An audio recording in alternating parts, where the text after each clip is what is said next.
আটঘরিয়া উপজেলা লক্ষ্মীপুর ইউনিয়ন ইসলামপুর জামে মসজিদের ছাদ ঢালাইয়ের কাজের শুভ উদ্বোধন উপলক্ষে দোয়া ও আলোচনা মাহফিল অনুষ্ঠিত। উক্ত দোয়ার অনুষ্ঠানে বিশেষ অতিথি হিসেবে উপস্থিত ছিলেন মোহাম্মদ আতাউর রহমান রানা, আহ্বায়ক বাংলাদেশ জাতীয়তাবাদী দল বিএনপি আটঘরিয়া উপজেলা শাখা। উক্ত অনুষ্ঠানে আরও উপস্থিত ছিলেন মোহাম্মদ বাবুল করিম, সেক্রেটারি, লক্ষ্মীপুর ইউনিয়ন শাখা। সার্বিক সহযোগিতায় ছিলেন মোহাম্মদ ইসরাফিল, মেম্বার, বাংলাদেশ জাতীয়তাবাদী দল বিএনপি।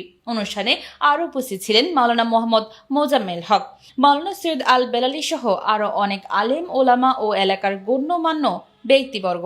অনুষ্ঠানে বক্তারা বলেন, আমরা সবসময় আল্লাহর ঘরকে সহযোগিতা করব, আপনারা আমাদেরকে সহযোগিতা করুন, আল্লাহ যেন কবুল করেন। পরে দোয়ার মাধ্যমে অনুষ্ঠানটি শেষ হয়। কারণ আল্লাহ পছন্দনীয় দিন হচ্ছে ইসলাম, ইসলাম। আল্লাহ আমাদেরকে পাঠিয়েছেন আল্লাহর ইবাদত করার জন্য।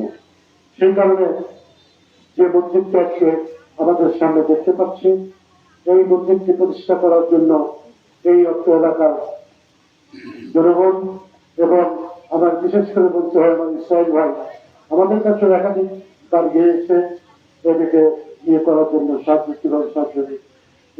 পাশাপাশি শিমুল ভাই অনেক মসজিদ করে দিয়েছে, তারও এখানে এই অনুদান আছে। সেক্ষেত্রে আমি বলতে চাই, এই মসজিদটা হওয়ার পরেও অনেক টাকার প্রয়োজন আছে। আমরা একটা মসজিদ একটা টার্গেট নিয়ে করেছিলাম, কোনো রাজনীতি নেই, মসজিদে কোনো দল নেই, এখানে আপনারা নির্দিদার দান করবেন, ইনশাল্লাহ সেটা আপনার দান শেষ পর্যন্ত আপনারা পাবেন।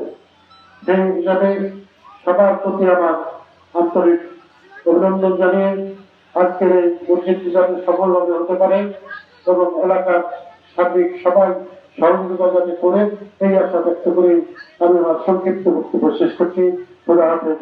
বাংলাদেশ জিন্দাবাদ।